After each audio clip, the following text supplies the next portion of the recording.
The stars twinkled like distant diamonds against the endless black canvas as the ESS Prometheus cut through the silence of deep space. Captain Jiwoo Park stood at the bridge's observation window, hands clasped behind his back, watching as his ship approached the coordinates that had puzzled Earth scientists for months. "Captain, we're detecting unusual energy readings ahead," said Officer Do-hyun Kim, his eyes fixed on the glowing monitors. "It's unlike anything in our database." Captain Park nodded without turning around. "How far?" "About 30,000 kilometers, sir. But that's what's strange. The readings appear and disappear. One second they're there, the next they're gone."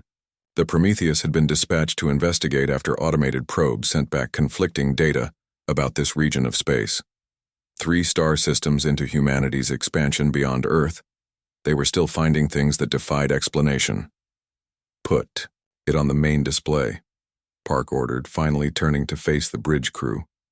The massive screen flickered to life, showing what appeared to be normal space, until the sensors adjusted. Then they all saw it. A rippling darkness like ink spreading through water but somehow existing in 3 dimensions. Where stars should have been visible, there was nothing. Not even the blackness of space, but an absence more complete. "Is it a black hole?" asked Navigator Yoonji Ryu, leaning forward in her seat. Science Officer Kim shook his head. "No gravitational distortion. It's like a piece of reality is simply missing." Captain Park had been exploring space for 20 years. He'd seen solar flares that could swallow Earth whole and asteroid fields that stretched farther than the human mind could comprehend. But this was different. This made the hairs on the back of his neck stand up. "Keep us at a safe distance," he ordered. "Launch a probe." The small unmanned vessel shot from the Prometheus, its lights quickly swallowed by the darkness ahead. For several minutes, data streamed back normally. Radiation readings, particle counts, temperature measurements, then something changed. "Captain," Kim's voice cracked with alarm. "The void is responding to the probe." On the screen, tendrils of absolute darkness reached out from the void, like curious fingers exploring the tiny human machine. "Pull the probe back," Park ordered, but it was too late. The tendrils wrapped around the probe, and for a moment the data stream went wild. Readings that made no scientific sense, numbers beyond any scale their instruments were designed to measure. Then silence. "Probe lost, sir," reported Communications Officer Taeyong Baek. Captain Park should have ordered a retreat then. That would have been protocol. But something about the way those tendrils moved, not randomly, but with purpose, held him transfixed. "Take us closer," he said quietly. "Sir?" Kim looked up, eyes wide. "With all due respect, I strongly advise against—" "Just close enough to get better readings," Park clarified. "Keep us at what you consider a safe distance." The Prometheus edged forward, its powerful engines barely audible as they pushed the massive research vessel toward the void.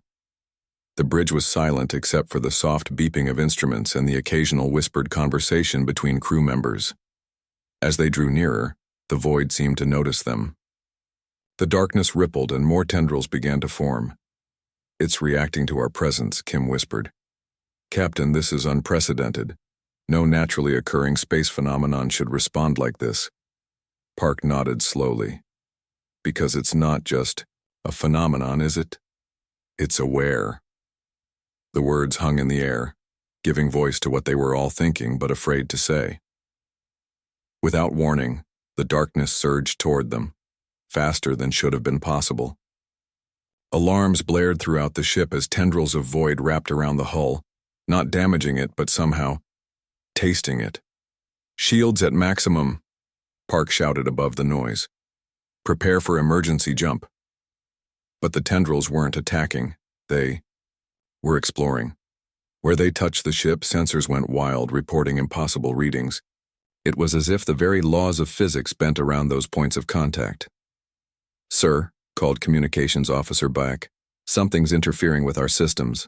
I can't establish a stable connection to Earth Command." Captain Park made a decision. "Send a burst transmission, priority 1. Baek's fingers flew over his console. "Ready, sir." Park took a deep breath. "This is Captain Jiwoo Park of the ESS Prometheus. We've made contact with an unknown entity at coordinates attached. It appears to be sentient and is currently interacting with our ship. It's aware. It knows we're here. We will attempt further communication but request immediate. The ship lurched sideways, as if struck by an invisible wave. Lights flickered, and for 3 terrifying seconds, even the emergency systems went dark before humming back to life. Did the message get through? Park asked, steadying himself against a console. Bake checked his readings. Partial transmission, only, sir. Outside, the void had changed. Where before it had been formless darkness, now it seemed to be taking shape. Still black beyond black, but with structure, purpose. Look at this, Kim said, voice barely above a whisper. He pulled up, sensor readings on the main display. It's organizing itself, becoming more complex by the second. The tendrils that had been exploring the ship suddenly withdrew, pulling back into the main mass of darkness. For a moment, nothing happened. Then, impossibly, words appeared in the ship's main computer. One simple word. But it changed everything.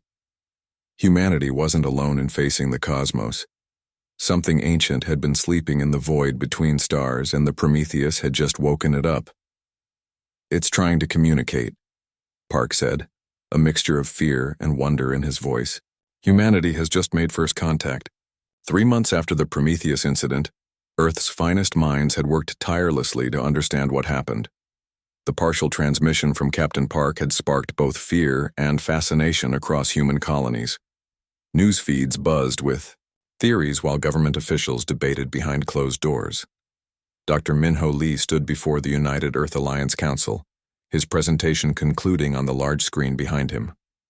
At 46, he had already revolutionized xenolinguistics twice.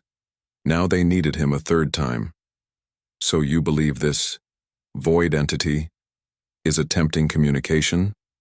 Asked Counselor Yona Huang, her face stern in the dim light of the chamber. I do, Lee replied, adjusting his glasses. The pattern analysis is conclusive. That single word, hello, was just the beginning. The entity was learning how to speak to us through our own systems. And you're proposing we send another ship? Counselor Daehyun Kang's voice carried his skepticism.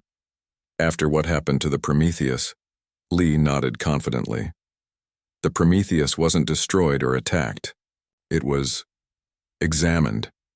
The entity showed curiosity, not hostility. The room fell silent as everyone considered the implications. Humanity had encountered strange phenomena before, but nothing like this. A seemingly conscious void in space that reached out to them. Admiral Jin Seo cleared his throat. We've prepared the ESS Horizon for this mission. It's our most advanced research vessel, with communication systems specifically designed based on Dr. Lee's recommendations. The council deliberated for hours before finally approving Operation Dialogue. 2 weeks later, Dr. Lee found himself staring out the viewport of the horizon as they approached the coordinates where the Prometheus had made first contact. Anything on sensors? He asked, turning to Chief Science Officer Hana Ju. She shook her head, eyes fixed on her monitors. Nothing yet, but we're still at safe distance. Captain Sunwoo Choi joined them at the viewport. Last time, the entity reacted when the Prometheus got closer. Perhaps it only manifests when something enters its territory. Or perhaps, Lee suggested, it's watching us right now, deciding whether we're worth talking to again. As if in response to his words, the emptiness ahead of them shifted. It started as a pinprick of absolute darkness that grew quickly, spreading outward until it formed the same mysterious void the Prometheus had encountered. There it is, whispered Hana, her instruments suddenly alive with data. Incredible. Captain, Choi remained composed despite the tension vibrating through the bridge. All stations maintain position. Let's not rush this encounter. Dr. Lee moved to the specially designed communication console they'd installed for this mission. I'm initiating First Contact Protocol. The system sent a series of mathematical sequences, prime numbers, the value of pi, simple equations, broadcasting them toward the void using various frequencies and methods. They waited, minutes stretching uncomfortably. Then it happened. The darkness rippled and stretched, forming tendrils that reached out toward the ship but stopped short of making contact. Instead, the tendrils began to move in patterns, almost like a dance. "It's responding to the mathematics," Lee said excitedly. "Look at this pattern. It's sending back more complex versions of the same equations we transmitted." For hours, they exchanged increasingly sophisticated mathematical concepts. The void entity learned quickly, soon absorbing and reflecting back information faster than their systems could process it. On the third day of cautious exchanges, something unexpected happened. "Dr. Lee," called Communications Officer Jin-Young Bai, "the entity is accessing our language database."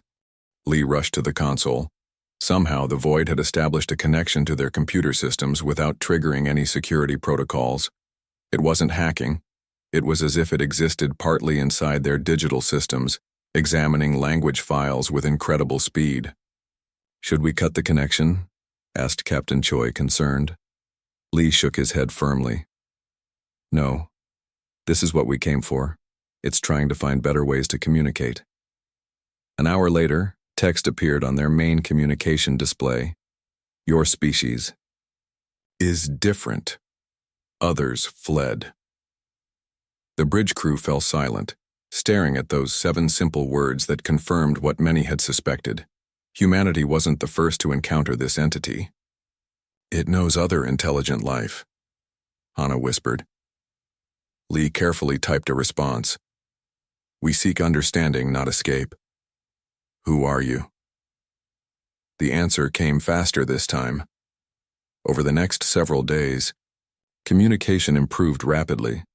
The entity absorbed human languages at an astonishing rate, soon forming complex sentences and concepts. They learned it had existed since before the formation of the Milky Way galaxy, a consciousness so vast and different that Lee struggled to comprehend its true nature. "Why did you reveal yourself to us?" Lee asked during one exchange. "Others sensed me. All retreated. You approached. You asked questions. Curiosity is rare. There was a moment," Lee explained to the crew during their evening briefing, "when I realized something profound about this entity. It isn't just some godlike being observing us from afar. It's lonely." Captain Choi looked skeptical. "Lonely? A cosmic entity that's existed for billions of years?" "Think about it," Lee continued. "It's been aware, conscious, for longer than our planet has existed. It's encountered other species, but they all ran away. We're possibly the first to actually try talking to it." As their understanding deepened, the entity began sharing glimpses of its perception, visions that the crew struggled to comprehend. Some saw stars being born and dying in what felt like seconds. Others experienced the cold emptiness between galaxies. Lieutenant Yoonha Shin spent 3 hours in the medical bay after describing feeling the universe breathe. On the 15th day, Dr. Lee made a breakthrough when he created an interface that allowed more direct communication. The entity's response was immediate. "I think," Lee told Captain Choi that evening, "that we've just established the first diplomatic relationship with a god." Choi smiled slightly. "Let's not get carried away with labels, Doctor. What would you call a consciousness that existed before our sun was born and can manipulate space itself?" "A potential ally," Choi replied thoughtfully. "And maybe, if we're lucky, a friend." As the Horizon continued its mission, none of them could have imagined what the void entity would soon reveal. Truths about the universe that would change humanity's place in it forever. As weeks passed aboard the ESS Horizon, the crew settled into an unusual routine. Each day brought new revelations from their conversations with the void entity. The ship had become a floating embassy between humanity and something older than Earth itself. Commander Hyejin Kang sat motionless in the specially designed interface chamber, her eyes closed as neural sensors monitored her brain activity. As the ship's psychology officer, she had volunteered to test Dr. Lee's latest communication breakthrough, a direct mental link with the entity. "Pulse steady," reported Medical Officer Jisoo Yoon, watching her vital signs. "Brain activity is elevated but within safe parameters." Dr. Lee hovered nearby. alternating between checking equipment readings and making notes. "Commander, can you describe what you're experiencing?" Hyejin's lips parted slightly. "It's vast. I can feel it trying to contain itself, like an ocean pouring through a keyhole." Captain Choi observed from the doorway, arms crossed. The risks of this experiment worried him, but the potential knowledge was too valuable to ignore. "It's showing me," Hyejin continued, her voice barely above a whisper. "Stars. So many stars. But not as we see them. I'm seeing their lives, birth to death, all at once." Dr. Lee leaned forward. "Ask it about its nature. What exactly is it?" Seconds passed before Hyejin spoke again. "It calls itself a primordial, one of the first consciousnesses in the universe. It says—" She paused, struggling to translate concepts never meant for human minds. "It says reality was different when it formed, more flexible. It helped shape the laws of physics as we know them." Captain Choi exchanged glances with Dr. Lee. The implications were staggering. An entity that predated the current laws of physics that helped establish them. "It wants to show me something important," Hyejin said suddenly, her heartbeat quickening, on the monitors. "Something coming." Dr. Yoon moved closer, concerned. "Her stress levels are rising." "I see." Hyejin's voice trembled. "Darkness moving between galaxies, not like the void entity. Different. Hungry." Her breathing quickened. "They consume everything. Civilizations. Entire species." Sweat beaded on her forehead as the neural interface glowed brighter. "The void has been holding them back. A barrier, protecting this section of the galaxy. But it's weakening after billions of years." "That's enough." Captain Choi stepped forward. "Shut it down." Dr. Lee hesitated. "Just a moment more." "Now, Doctor." As they disconnected the interface, Hyejin's eyes fluttered open. She looked different somehow, older, or perhaps just changed by what she had witnessed. "It chose us," she said quietly, as Dr. Yoon checked her pupils. "It's been watching species evolve for billions of years. Most intelligent life follows predictable patterns, but humans were different." "Different how?" asked Captain Choi. "We adapt. We're curious beyond reason. Where other species built their civilizations on caution, we built ours on exploration." She accepted a cup of water from a concerned technician. "The entity has been waiting for a species that wouldn't run away in fear." Later that evening, the senior crew gathered in the conference room to review Hyejin's experience and the data collected during the interface. The room was unusually quiet, everyone processing the implications of what they'd learned.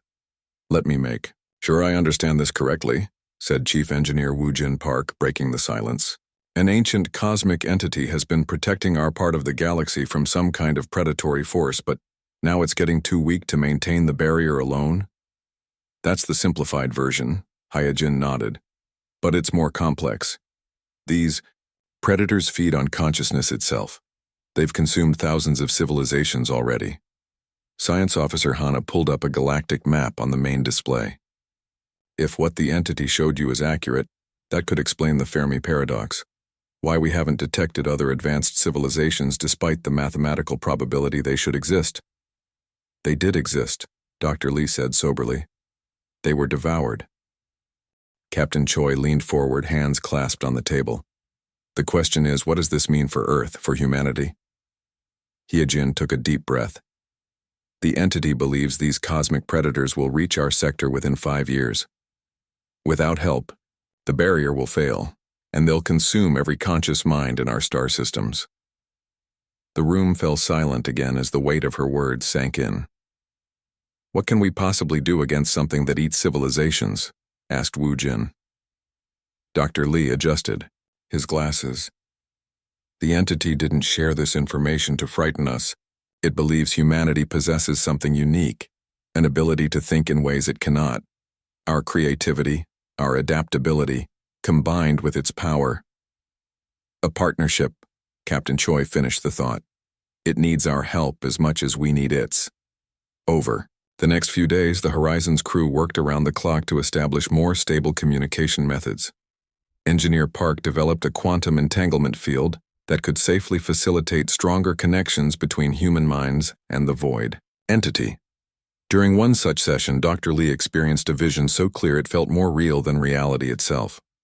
He saw the early universe, chaotic, wild, laws of physics still malleable. He witnessed the birth of the primordials, beings of pure consciousness that helped shape reality as order emerged from chaos. Most fascinating was seeing how the void entity had once been part of a larger collective, before the others departed for dimensions beyond human comprehension, leaving it to watch over this galaxy alone. It's not just what it showed me, Lee explained afterward, still shaken by the experience. It's what I felt from it. For all its power, it has limitations. It thinks in patterns that have remained unchanged for billions of years. It can't innovate or adapt quickly. That's why it needs us. Commander Hyojin, who had developed the strongest connection with the entity, summarized it best during the final briefing before the Horizon began its journey home. We think of ourselves as so small in the cosmic scale, she said, looking around at her crewmates. But the entity sees something in humanity that it hasn't found anywhere else in billions of years of watching life evolve: unpredictability. Where it sees in straight lines, we think in spirals. Where it understands absolutes, we navigate contradictions. It needs that perspective to face what's coming. Captain Choi stood at the viewport, watching as the now familiar darkness of the void entity rippled in space. So what happens now? Now, said Dr. Lee, joining him. We bring this information back to Earth, and we prepare humanity for a war unlike anything we've ever imagined. A war for the very nature of consciousness itself. As the Horizon prepared to depart, the void entity sent one final message that appeared simultaneously on every screen throughout the ship. The ship's engines hummed to life, carrying back to Earth knowledge that would forever change humanity's understanding of its place in the universe. Not as insignificant specks in an indifferent cosmos, but as crucial players in a battle for existence itself. The massive viewscreen on the bridge of the UES Dauntless showed only stars and darkness, but Admiral Junho Choi knew what lurked beyond the sensor range. 3 months had passed since Earth received the Horizon's report. 3 months of frantic preparation, of governments uniting under existential threat, of scientists working around the clock to develop defenses against something they barely understood. Status report, Admiral Choi demanded, his weathered face betraying none of the exhaustion he felt after 36 hours without sleep. Fleet is in position, Admiral, replied Tactical Officer Mina Song. All 23 ships report ready. Humanity had marshaled everything they had. Colony defense ships, research vessels retrofitted with weapons, even mining platforms converted to carriers. It was an impressive display of human ingenuity and determination, but Choi feared it wouldn't be enough. Any sign of them? He asked, meaning the cosmic predators the void entity had warned about. Nothing yet, sir. Song checked her readings, again. But long-range sensors are detecting disturbances at the edge of the system. The bridge fell silent. Everyone knew what those disturbances meant. How long until Operation Prometheus Fire is ready? Choi asked without taking his eyes off the view screen. Chief Science Officer Suman Yoon looked up from her station. Final. Calibrations are complete, Admiral. The quantum entanglement fields are stable. We can begin whenever the volunteers are ready. Operation Prometheus Fire was humanity's desperate gamble, a plan to temporarily merge human consciousness with the void entity, creating a hybrid defense unlike anything attempted before. The theory was elegant. The void entity possessed almost unlimited power, but lacked creativity and adaptability. Humans had those traits in abundance but lacked the raw power to face cosmic threats. Together they might stand a chance. Lieutenant Jin-Young Shin entered the bridge, his face pale but determined. As one of the first volunteers for the consciousness linking procedure, he carried the weight of what was to come. The interface chambers are prepared, Admiral, he reported. All 300 volunteers are in position across the fleet. Choi nodded grimly. 300 brave souls willing to risk their sanity by opening their minds to something beyond human comprehension. Any word from Dr. Lee? Choi asked. He's established preliminary contact with the void entity, Suman answered. It's excited, if that's the right word. It says the predators are closer than we thought. As if confirming her words, alarms blared across the bridge. Tactical displays flashed red as sensor readings went wild. Multiple contacts, Mina shouted. They're just appearing, sir, like they're stepping through reality itself. On the view screen, space seemed to fold inward at a dozen points, revealing crystalline structures that shimmered with impossible colors. They weren't ships in any conventional sense, more like faceted organisms, each one larger than Earth's largest vessel. They don't match anything in our database, Suman said, her voice steady despite the circumstances.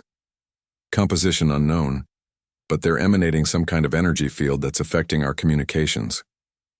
Choi straightened his uniform.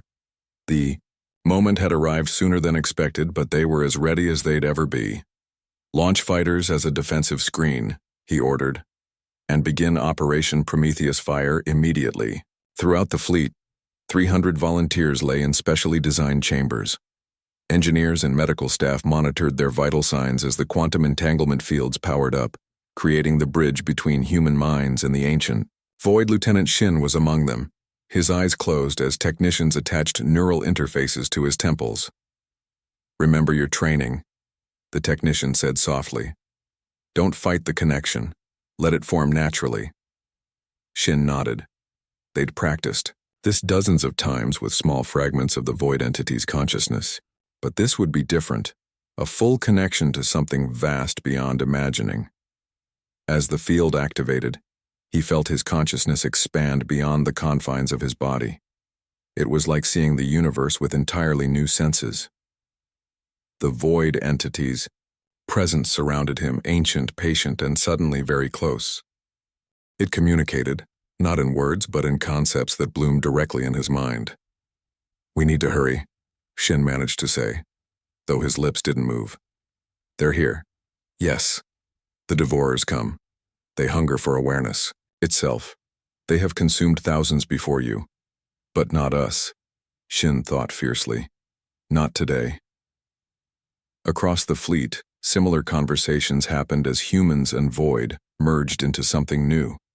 Some volunteers screamed as their minds struggled to contain perceptions they were never designed to process. Others adapted more easily, their consciousness expanding to encompass new ways of understanding reality. On the Dauntless, Admiral Choi watched as the first wave of fighters engaged the crystalline entities. Energy weapons flashed against shimmering surfaces and did absolutely nothing. No effect, sir, Mina reported grimly. Their structure absorbs or reflects everything we throw at them. What about the prototype gravitic torpedoes? Choi asked. Launching now. The torpedoes, cutting-edge weapons designed based on the void entity's teachings, streaked toward the nearest crystal entity. For a moment, they seemed to bend space around their target, creating visible distortions. The crystal entity shuddered, small fractures appearing along its facets. It's working, someone shouted. Then the crystal entity pulsed with brilliant light. The fractures healed instantly, and it resumed its advance toward the fleet, seemingly unharmed. Sir, Communications Officer Taehyun Kwan called out. I'm receiving something from Lieutenant Shin and the other volunteers. Put it through, Choi ordered. The voice that came over the speakers wasn't quite Shin's anymore. It resonated with strange harmonics, as if multiple voices were speaking in perfect unison. Admiral, we understand them now. The predators don't perceive physical reality as we do. They exist partially in higher dimensions. Our weapons can't touch their true forms. Then what can? Choi demanded. We can, the hybrid voice answered. The void entity knows their weakness, and we know how to exploit it. We need you to position the fleet in a tetrahedron formation. The ships will serve as anchors for a dimensional barrier.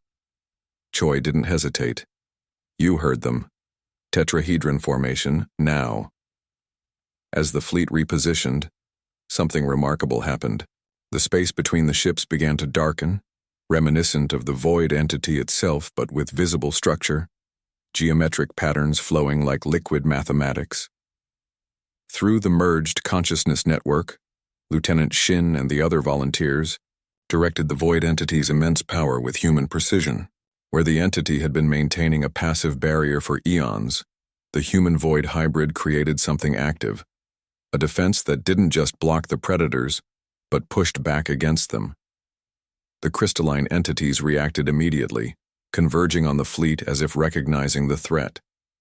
One broke through the fighter screen and headed straight for the Dauntless. "Brace for impact," Choi shouted, but the impact never came. As the crystal entity reached the edge of the darkened space between ships, it slowed as if pushing against an invisible current. Its facets began to crack, light spilling from within. "It's working," Suman whispered, watching her readings. "The hybrid consciousness is unraveling them somehow." More crystal entities approached, and more began to fracture under the assault of the human-void alliance. It wasn't just raw power defeating them. It was human creativity directing that power in ways the entities couldn't predict or counter. For the first time in countless millennia, the cosmic predators faced something they couldn't simply consume. They faced humanity, small, young, but infinitely adaptable, wielding the power of a god through the lens of human imagination. Admiral Choi watched in awe as the tide turned. The price would be high. Many volunteers wouldn't return from the consciousness merge with their minds intact. But humanity would survive. The final battle was yet to come, but in that moment, as human ingenuity joined with cosmic power, the Admiral allowed himself to feel something he hadn't felt since the crisis began: hope. The rings of Saturn glowed like a golden halo against the blackness of space, their icy particles catching the distant sunlight. It was here, in humanity's home system, that Admiral Junho Choi had chosen to make their final stand. The massive fleet, now swelled with ships from every human colony, formed a complex geometric pattern around Saturn's orbit. "They're coming," said Tactical Officer Mina Song, her voice steady despite the dark circles under her eyes. None of them had truly slept in days. Admiral Choi nodded, watching the holographic display where red indicators bloomed like deadly flowers at the system's edge. The first battle had been won, but at a cost. Of the 300 volunteers who merged their consciousness with the void entity, 87 never returned to themselves. They remained in medical bays across the fleet, their bodies alive but their minds somewhere else entirely. "How many?" Choi asked. "At least 3 times what we faced before," Mina replied. "They've adapted to our tactics." That was the problem with these cosmic predators. They learned quickly. The surprise advantage of Operation Prometheus Fire wouldn't work so easily again. In the specially modified bay below the bridge, Lieutenant Jin Young Shin prepared for another consciousness merge. The procedure had changed him. His eyes now held a depth that made others uncomfortable, as if he was seeing things layered beneath reality itself. "Are you certain you want to do this again?" asked Dr. Hyejin Kang, adjusting the neural interface on his temples. As the ship's resident expert on the void entity, she had witnessed firsthand how the merging process affected the human mind. "Don't think want is the right word," Shin replied with a small smile. "But I understand it better now. The void doesn't mean to harm us. It's just too vast for a single human mind to contain." This time, they were trying something different. Instead of 300 separate consciousness merges, they would create one central connection, through Admiral Choi himself, with Lieutenant Shin and 12 others serving as stabilizing anchors.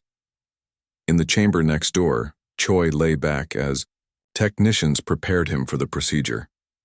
"The entity is ready," Dr. Kang informed him. "It seems eager." Choi had never been one for mystical thinking. 29 years in Earth's space forces had made him practical, focused on tangible threats and solutions. But facing an enemy that consumed entire civilizations had a way of expanding one's perspective. "Let's get this over with," he said. The process began with a subtle hum as quantum fields enveloped him. For a moment, nothing happened. Then his consciousness expanded outward like a stone dropped in still water. The ripples of his awareness touched the ship, the fleet beyond, the vast rings of Saturn, and then vastness. The entity didn't speak in words, but in concepts that blossomed directly in his mind.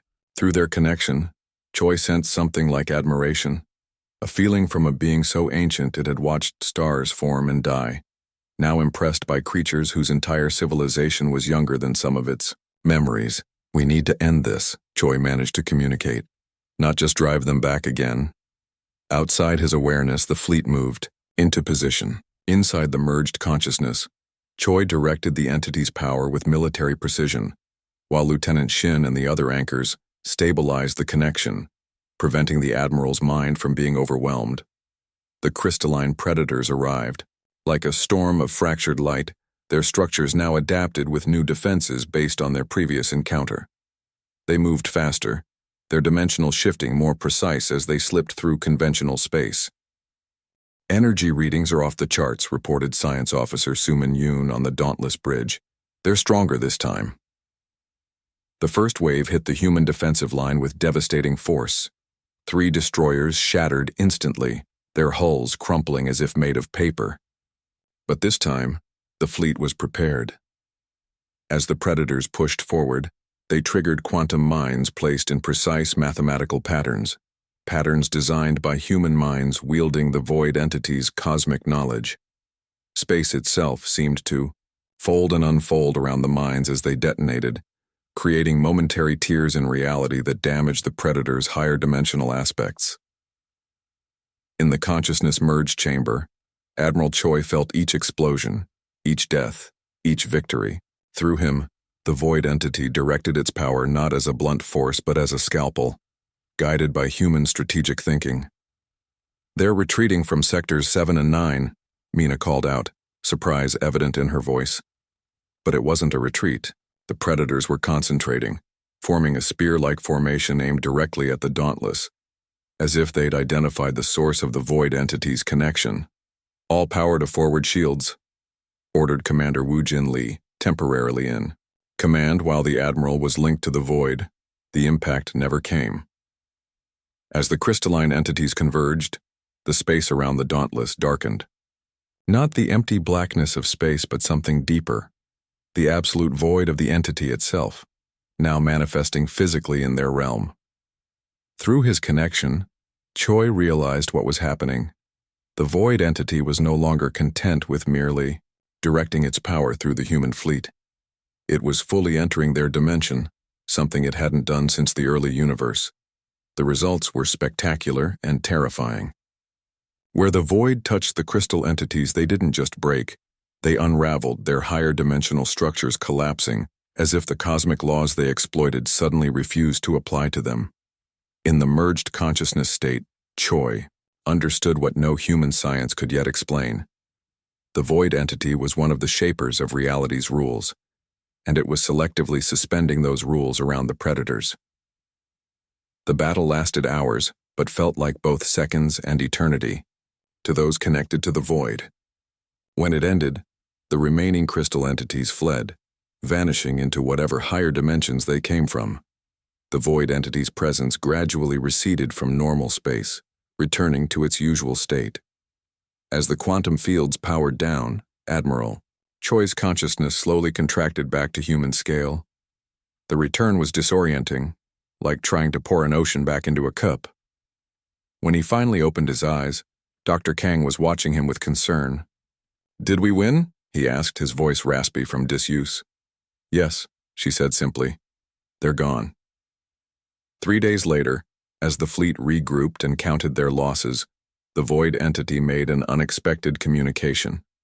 This time, it didn't speak through the merged consciousness but sent a message directly to the fleet's computers. "I offer a choice to humanity. I can bestow a fraction of my awareness permanently upon you. Your species would transcend physical limitations. You would become more than you are." The message set off fierce debate throughout the fleet and back on Earth. Some saw it as the next step in human evolution, a gift from a godlike entity, offering advancement beyond anything they could achieve alone. Others feared losing what made them human in the first place. Admiral Choi, having experienced the void's vastness firsthand, had his own perspective. 1 week after the battle, he stood before the United Earth Alliance Council, tasked with delivering humanity's response. "We've considered the void entity's offer carefully," he began, his words transmitted to the entity through the quantum link. They maintained, "Humanity thanks you for your generous proposal, but we have a counteroffer." He paused, thinking of everything they had learned, everything they had survived together. "We propose a partnership of equals. Humanity remains human, with all our limitations but also with all that makes us who we are. In return, we offer to be your connection to the physical universe you've grown distant from over billions of years. Not your subjects, but your friends." For a long moment, there was no response. Then the quantum link flared with activity as the entity's reply came through. That night, as celebrations erupted across Earth and its colonies, Admiral Choi stood alone on the observation deck of the Dauntless, watching Saturn's rings turn slowly below. Lieutenant Shin joined him, still changed by his experiences but finding his way back to himself. "Do you think we made the right choice?" Shin asked quietly. Choi considered the question. "I think we made the human choice. The entity could have made us into gods. Perhaps." Choi smiled slightly. "But then we wouldn't be ourselves anymore. And it was humans, not gods, that it wanted to know." As they stood watching the rings, a subtle darkening of space appeared briefly beside them, a small manifestation of the void entity, acknowledging their presence before dissolving back into the stars. Humanity hadn't become gods. They had done something far more remarkable. They had befriended one, and in doing so proved that their greatest strength wasn't power or technology, but the uniquely human ability to connect with even the most alien of beings.